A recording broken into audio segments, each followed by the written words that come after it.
আসসালামু আলাইকুম। বাংলাদেশে বন্যার পরিস্থিতি প্রতিনিয়ত খারাপ হইতেছে ভাই। এখন তার মাঝখানে কিছু মানুষ আপনার অতীতে অনেক ভুল করছিল হয়তো। তারপরেও আপনার অতীতে বন্যাতে মানুষের পাশে ছিল। ওই মানুষগুলো এখনো দেখতেছে যে আসলে বন্যার পাশে গেছে, যারা আপনার বন্যাতে যাদের ঘরবাড়ি ডুবে গেছে, খাবার পেতেছে না, ওনাদেরকে সাহায্য করতেছে বা সাহায্য করার প্রিপেয়ার নিতেছে।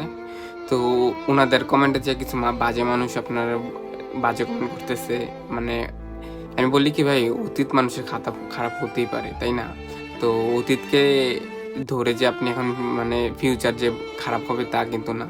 তো মানুষের অতীত খারাপ হতে পারে, মানুষ হয়তো নিজের ভুল বুঝতেই পারে।